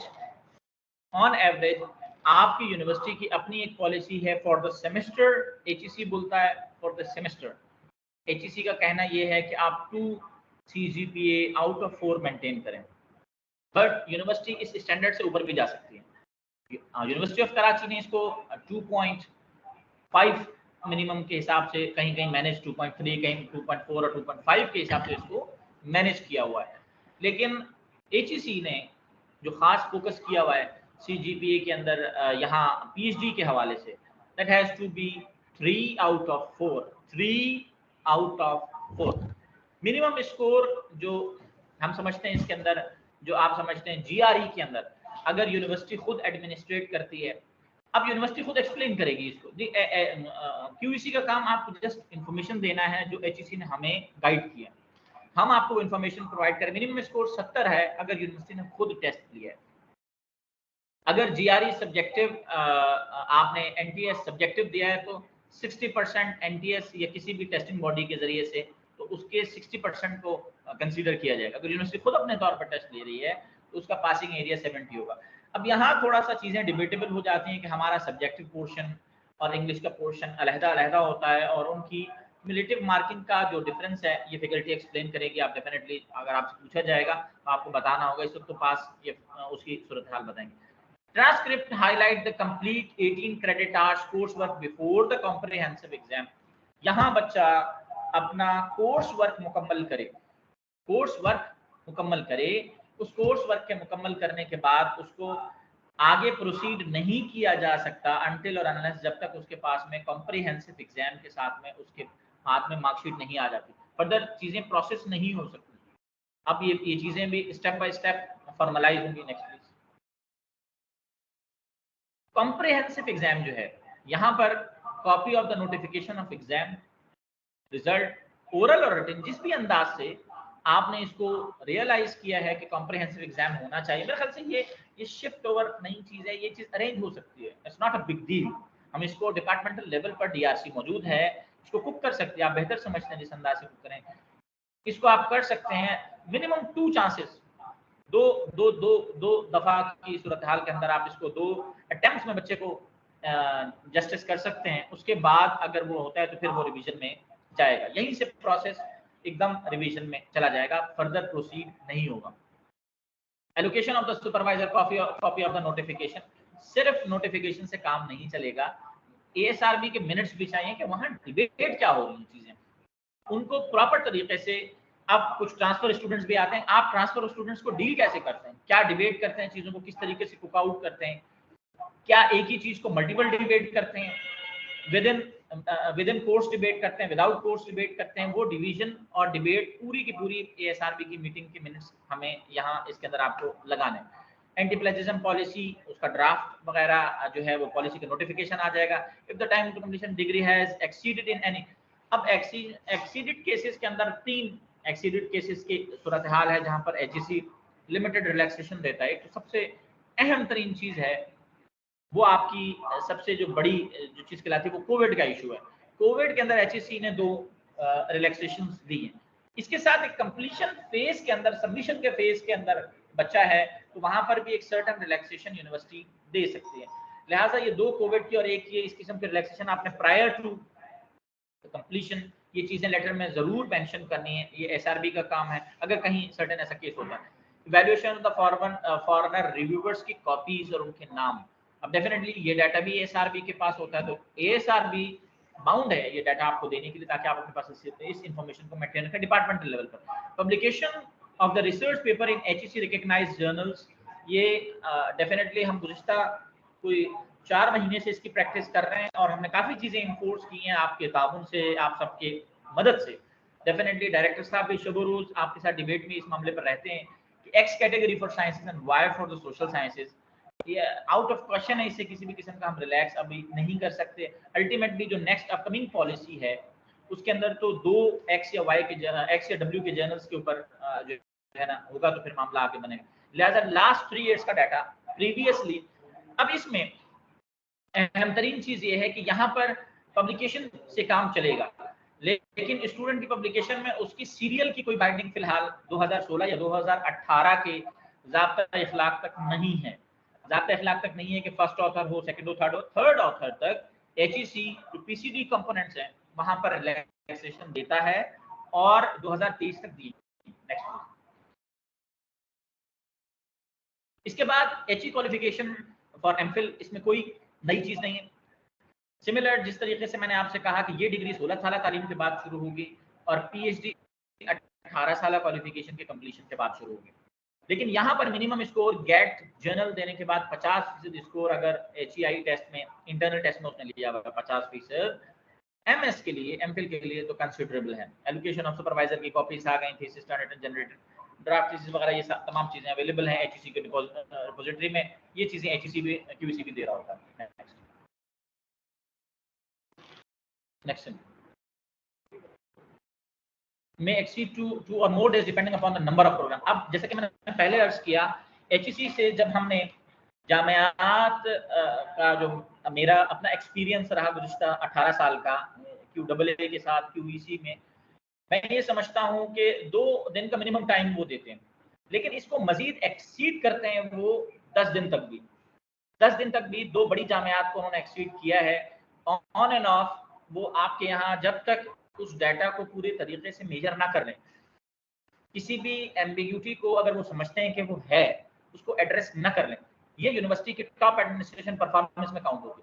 तो लिहाजा इस एडमायर करके जाते हैं कि अगर कोई अच्छा काम हम कर रहे हैं तो अल्टीमेटली उसको सराहा जाएगा। और उसके हवाले से ये जो एक्सीशन है ये 2 दिन से 3 दिन 4 दिन, जैसे कि जामिया के अंदर प्रोग्राम्स की तादाद काफ़ी है और डाटा भी मोर और लेस हमारे अभी तक चीज़ें सिस्टमेटिक फॉर्मेशंस में मौजूद नहीं हैं। हमारे पास जो चीज़ें हैं वो अभी तक इन लाइन नहीं है, डिजिटलाइज नहीं है, तो लिहाजा वो डिजिटलाइज ना होने की वजह से इसमें ज़्यादा दिन लग सकते हैं। तो लिहाजा ये एक हमें जो बताया गया कि कम से कम जामिया कराची को हम 4 से 5 दिन थॉरोली विजिट करेंगे। रिकॉर्ड होंगी चीज़ें, उनके मिनट्स रिकॉर्ड किए जाएंगे, उनके डिस्कशंस रिकॉर्ड किए जाएंगे। अच्छा, इंटरेक्शन होगा पीएचडी स्टूडेंट से, पीएचडी असातिज़ा से, एमएस स्टूडेंट से, एमएस तलबा से, तलामिज़ा से, तो तब जाके ये चीज़ें कंक्लूजन की तरफ, प्रोग्राम रिव्यू के विजिट कंक्लूजन की तरफ बढ़ेगा तमाम सेंटर्स में। फिर डीन हजरात के साथ में, इसमें डीन हजरात की इन्वॉल्वमेंट इसलिए ज़रूरी है क्योंकि according to the code book, university code book, they are the custodian, they are the academic custodian of their faculty. तो लिहाजा ये उस लेवल पर भी चीज़ें जो है डिबेट में आएंगी और उसके बाद फिर फाइनली वाइस चांसलर को जो है ये एड्रेस किया जाएगा। Next, post graduate review process draft की ये तरतीब हम आपसे पहले ही, वैलिड कमेंट है, करेक्शन यहाँ पर आ रही होगी। अब यहाँ है कि एक फैकल्टी मेंबर अपने जो इवेल्युएटर है, जो असेसर है, उससे वो बात करता है कि ये हमें लगता है कि 3 महीने में ये चीज़ कंक्लूड हो जाएगी। तो ये अब आपकी इंटरनल रिलैक्सेशन पर है, इंटरनल डिबेट पर है, आप किस तरीके से डिबेट करते हैं, आप किस तरीके से प्रेजेंट करते हैं। तो लिहाजा you can save yourself by your own. तो यहाँ आपने उस अंदाज से जो करेक्टिव एक्शंस हैं, जो वैलिड कमेंट्स हैं, वो आपने उनके साथ में कुछ ऐसे भी कमेंट्स होंगे जो आउट ऑफ क्वेश्चन होंगे, यार ये तो नहीं होना चाहिए, तो है हमारे पास, आपने कहाँ देखा, तो लिहाजा उनको आप वहाँ से निकलवा भी सकते हैं और अपनी चीज़ों को एब्स्ट्रैक्ट बेस करके कंप्रोमाइज होने से बचा भी सकते हैं। तो लिहाजा ये तमाम चीज़ें इसमें कंक्लूड होगी। नेक्स्ट, कंप्लायंस मैकेनिज्म, प्रोग्राम जो है will be declared further intake. ऐसा क्या हो सकता है, ये 4 चीज़ें इसमें हो सकती हैं। सबसे पहली चीज़ जो है, प्रोग्राम फर्दर इनटेक को स्टॉप कर देंगे, आप नेक्स्ट इनटेक नहीं करें। अब ये जो नेक्स्ट इनटेक हमने अगर किया या वो किसी चीज़ को बंद करके, किसी सर्टेन प्रोग्राम को वो बंद करके गए और हम उसमें टेक्निकल नॉन टेक्निकल जवाब without the prior information, without the corrective information, collective information, हमने अगर उसकी किसी सर्टेन लेवल की प्रोसीडिंग की, that will be halted at the PCD level, at HEC attestation level, degree पर सवालात हो सकते हैं। और ये सिर्फ मैं आपसे अर्ज करूं कि HEC सिर्फ जामिया में एड्रेस नहीं करता, फिर इंटरनेशनली रिपोर्ट करता है उस चीज़, क्योंकि international ranking bodies, world bank, आपके QAA अकॉर्ड्स, मुख्तलिफ यूरोपियन अकॉर्ड्स, ये फिर डाटा उनसे लेते हैं। इससे फिर आपके जो ग्रेजुएट निकल के जाता है इंटरनेशनली, वो उस स्टेटस पर फिर उसको एड्रेस किया जाता है। तो ये बड़ा मसला है इसमें। तो लिहाजा जिस स्टेज पर आप हैं उस स्टेज को प्रॉपर एड्रेस करेंगे। फर्दर इनटेक स्टॉप किया जाएगा if the following program supervision ratio has not been mentioned for PhD program, PhD level qualified faculty member HEC approve supervisor हैं या नहीं है। यहाँ थोड़ी सी रिलैक्सेशन है कि फैकल्टी मेंबर्स HEC अप्रूव हैं या नहीं है, ये चल जाएगा, लेकिन उनकी डिग्री, सब्जेक्ट रेलेवेंट होनी चाहिए, रिसर्च रेलेवेंट होनी चाहिए, और रेशो, जैसे कि मैं रेशो पर पहले भी डिबेट कर चुका हूँ, रेशो मेंटेन होना चाहिए। ये फर्दर स्टॉप के, फर्दर इनटेक स्टॉप के कॉन्सिक्वेंसेस को एड्रेस करने के लिए मैकेनिज्म नीचे बताए होंगे कि इस बुनियाद पर अगर ये चीजें पाई गई तो वहां नतीजा फर्दर इनटेक स्टॉप का आ सकता है। दूसरा, for MS MPhil relevant PhD, relevant MS MPhil faculty member अगर एग्जिस्ट नहीं करती, या एक 1:12 का रेशो PhD के लिए, MPhil के लिए नहीं है, और 1:5 का रेशो MS के लिए नहीं है, तो ये प्रोग्राम फर्दर इनटेक स्टॉप में आ जाएंगे। दूसरी एक सूरत है पोस्ट ग्रेजुएट प्रोग्राम आपका विल बी डिक्लेयर हॉल्टेड, आज तौर पे बंद कर दिया जाएगा, किया जा सकता है। If minimum relevant PhD faculty member has not been mention, अहम तरीन चीज बता रहा हूँ, रेलेवेंट फैकल्टी नहीं, ऐसा नहीं कि यहाँ से आ गया इंटर डिसिप्लिन कर लिया यूं एडजस्टमेंट हो गई, ये एडजस्टमेंट किसी सूरत काबिल कबूल नहीं है। ये अननेसेसरी अरेंजमेंट और नेसेसरी अरेंजमेंट अगर इन अकॉर्डेंस नहीं होगी अकॉर्डिंग टू द रिक्वायरमेंट, तो अल्टीमेटली नतीजा हॉल्टेड की सूरत में निकल सकता है।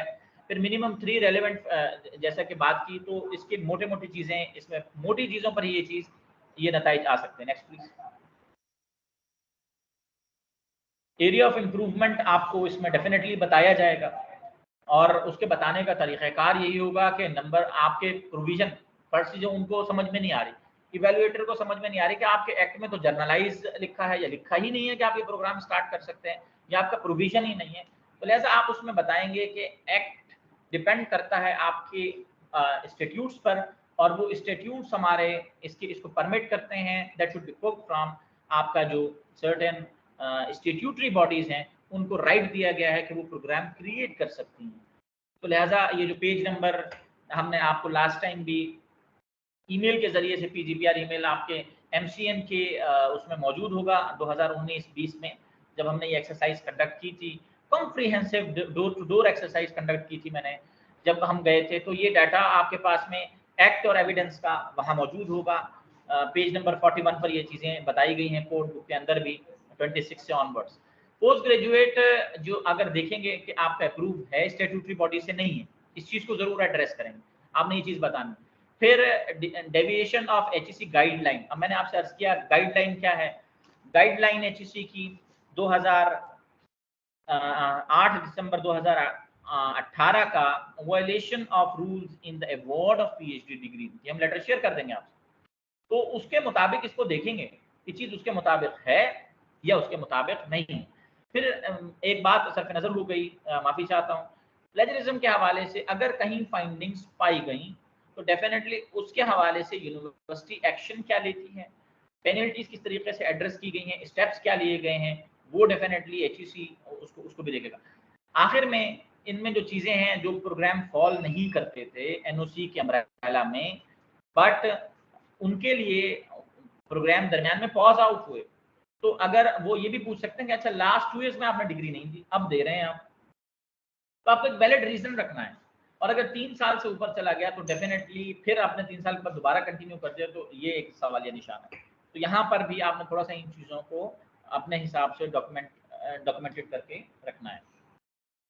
नेक्स्ट हमें जो जहाँ आपको इम्प्रूवमेंट के लिए कहा जा सकता है कि अगर CGPA आप 3.0, ये मिनिमम चीज़ें हैं जहाँ पर वो थोड़ा बहुत लिटिल कॉम्प्रोमाइज़ हो सकता है कि आप यहाँ पर CGPA में एक्सेसिव इनरोलमेंट को रोकने के लिए आपको इम्प्रूवमेंट एरिया दिया जा सकता है। जो फैकल्टी का अपॉइंटमेंट है, लेट्स से हमारे यहाँ एक सीरियस इशू है कि हमें मुख्तलिफ एडमिनिस्ट्रेटिव कंट्रोल्स हैं यूनिवर्सिटीज़ के ऊपर, और वो कंट्रोल इतने स्टेप ओवर्स हैं कि हमारी गुजारिशात नहीं जाती, तो लिहाजा हमें सीएम से इजाज़त लेनी पड़ती है किसी भी एक शख्सियत को, उस्ताद को हायर करने के लिए, जबकि प्राइवेट सेटअप में ऐसा नहीं है।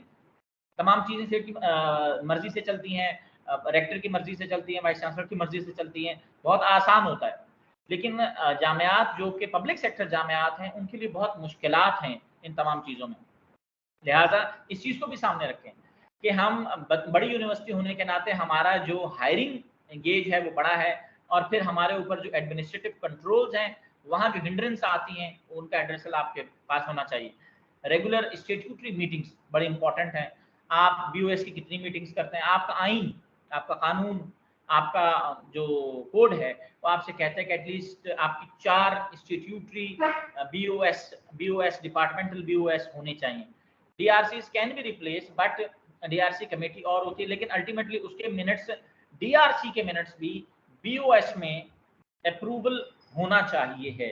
DRC डिपार्टमेंटल रिसर्च कमेटी के मिनट्स को भी BOS में अप्रूवल होना चाहिए, फिर वो BOF में रिपोर्ट हो। तो लिहाजा आपकी बोर्ड ऑफ फैकल्टी साल में कितनी मरतबा होती है ये आपका आइन बताता है कि अगर इससे कम हो रही है तो इसका मतलब ये है कि आप एडमिनिस्ट्रेटिवली अपना जो प्रोसेस है उसको कुक नहीं कर रहे। Supervision by the visiting, mostly program ऐसा भी हो सकता है अब भाई हम विजिटिंग फैकल्टी से सुपरवाइज करवा रहे हैं, बाहर की फैकल्टी से सुपरवाइज करवा रहे हैं, ये सवाल आते हैं। ये एरिया ऑफ इम्प्रूवमेंट है यहाँ पर, या आपको इन पर थोड़ा बहुत वो फिर पूछेंगे कि आप क्यों करवा रहे हैं। डेविएशन कोर्सेज जो आपके कोर्स वर्क के अंदर जो आप जो HEC की मिनिमम गाइडलाइन है आप उससे डेविएट कर गए, वो कोर्स वर्क में कुछ मांग रहे हैं, आप कुछ बता रहे हैं, आप कुछ पढ़ा रहे हैं, लिहाजा वो रेलेवेंसी स्टैब्लिश नहीं हो रही। वो उन रेलेवेंसी को स्टैब्लिश करने के लिए आपके पास में कोई रोड मैप है, या फिर आप कोई मैकेनिज्म बना रहे हैं, या कोई इंप्रूवमेंट करते हैं, लेट्स से करिकुलम में कुछ सिलेबस में इंप्रूवमेंट करते हैं, तो आपसे पहले भी सवाल हो चुके हैं। फॉरेन एवेल्युएटर्स के लिए आप प्रिस्क्राइब कंट्रीज को लेते हैं, अगर नहीं लेते तो ये भी बहुत बड़ा मसला है, एरिया ऑफ इंप्रूवमेंट की जरूरत है। नेक्स्ट, आपसे आखिर में मैं और मेरी टीम जिसमें Burhanul Haq Siddiqui senior data processing officer, Shahid Hasan data analyst quality enhancement cell, Javed Akram Bukhari deputy director QEC, मैं अब तक के लिए आपसे इजाजत चाहूंगा और मैं गोशगुजार हूँ over to professor doctor Syed Imran Ali, who is basically director quality enhancement cell and a professor at applied chemistry. So over to Professor Dr. Imran Ali, Director QEC, University of Karachi. बहुत शुक्रिया जावेद, मेरा ख्याल है काफ़ी कम्प्रिहेंसिवली डिस्क्राइब कर दी चीज़ें। बज़ाहिर बहुत जगहों पे कुछ कॉम्प्लिकेशंस नज़र आ रही हैं, लेकिन अगर आप ओवरऑल देखें तो बेसिकली HEC की जो ग्रेजुएट पॉलिसी है उसके अंदर कुछ मिनिमम रिक्वायरमेंट्स हैं, ठीक है ना। तो कराची यूनिवर्सिटी आई थिंक कि हम तकरीबन सारे डिपार्टमेंट्स के जितने भी प्रोग्राम हैं we are already following those requirements, ठीक है। हमारे पास बेहतरीन फैकल्टी है, one of the best in the country, और everything we have, but the problem is हमें यही डेटा जो हम पॉलिसीज फॉलो कर रहे हैं HEC की, इसको सिर्फ प्रेजेंट करना है। डेटा हमारे पास है, HEC ने कुछ फॉर्म दिए हैं, हमें उस डेटा को उन फॉर्म्स के ऊपर ट्रांसफॉर्म करना है, ठीक है ना। तो मैं ये समझता हूँ कि जो फॉर्म है ये कोई कॉम्प्लिकेटेड इसके अंदर चीज़ें बज़ाहिर लग रही हैं, लेकिन 90 to 95% डिपार्टमेंट बहुत आराम से भर लेंगे, दे हैव एवरीथिंग। कुछ जगहों पे इश्यूज आएंगे, उसको फिर हम मिल के QEC और आपके साथ मिल के सॉर्ट आउट कर लेंगे, ठीक है ना। और फ्यूचर के लिए बहुत इंपॉर्टेंट है, क्योंकि विदाउट दिस ग्रेजुएट रिव्यू हमें इश्यूज होंगे फ्यूचर फंडिंग के हवाले से।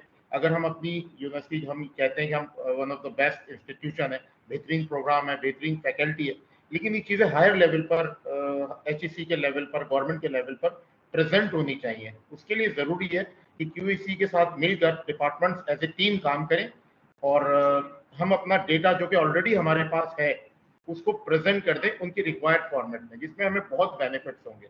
एक तो ये कि हमारी रैंकिंग इंप्रूव होगी, फिर हमें फ्यूचर फंडिंग में ज़्यादा बेहतर तरीके से हम प्लेस होंगे और बहुत ज़्यादा हमें इम्प्रूवमेंट होगी, और पूरी हमें कुछ अपनी स्ट्रेंथ का भी पता चलेगा, हो सकता है हम उनसे सर पे नज़र कर रहा हूँ, और हमें कुछ वीकनेसेस का भी पता चलेगा। इस रिव्यू का मकसद हरगिज़ ये नहीं है कि कोई प्रोग्राम बंद किया जाए, यकीनन कोई भी प्रोग्राम 100% आइडियल नहीं होता, बहुत सारी जगहों पर इश्यूज होते हैं, बहुत सारी डेफिशिएंसीज होती हैं, लेकिन रिव्यू का मकसद यही होता है कि वो डेफिशिएंसीज हमारे सामने आए, और अगर हमारी कोई स्ट्रेंथ है तो वो भी हमारे सामने आए। डेफिशिएंसीज को इम्प्रूव करने का एक रोड मैप और एक प्लान देगा हायर एजुकेशन कमीशन, उसके ऊपर फिर प्रॉपर टाइम में हम काम कर सकते हैं। तो it is a continual improvement process. तो मैं एक दफ़ा फिर आप तमाम लोगों का शुक्रिया अदा करता हूँ कि आपने हमारी रिक्वेस्ट पर ये सेशन अटेंड किया, और इन केस अगर आपको कोई भी किसी भी डेटा कलेक्शन के हवाले से या इस ग्रेजुएट प्रोग्राम रिव्यू के हवाले से कोई भी इशू हो, तो हमारी टीम हर वक्त हम वक्त आपकी मदद के लिए अवेलेबल है, ठीक है ना। बहुत शुक्रिया। और आखिर में यकीनन आप सबके सब्र का इम्तिहान भी था, इस हवाले से भी आप सबका बेपनाह शुक्रिया।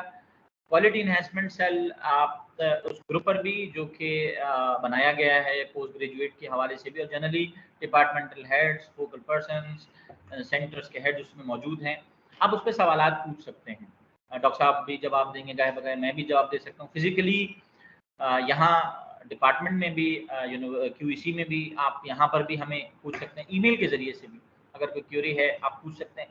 ऑनलाइन सेशन में भी आप समझते हैं कि ऑनलाइन वहीं से बैठ के आप समझते हैं कि कोई सवाल ऐसा है आपके जहन में जिसको एड्रेस किया जा सकता है, उस पर भी आप हमसे पूछ सकते हैं। ये जो प्रेजेंटेशन अभी आपके गोशगुजार की गई, इसका लिंक हम आपसे शेयर कर लेंगे ईमेल के जरिए से, प्रेजेंटेशन भी शेयर कर लेंगे। ये माइक्रोसॉफ्ट टीम्स की मीटिंग का जो लिंक है ये आपसे शेयर कर लिया जाएगा ईमेल पर, ताकि आपको आसानी हो जितनी बात यहाँ डिबेट हुई, जो कुछ डिस्कशन में आई चीज़ें फॉर्म को फिल आउट करने में, ये आप तक बाहम तरीके से पहुँच जाए। अगर कोई सवाल है तो हाजिर खिदमत है, वरना हम इस सेशन को कंक्लूड करने जा रहे हैं।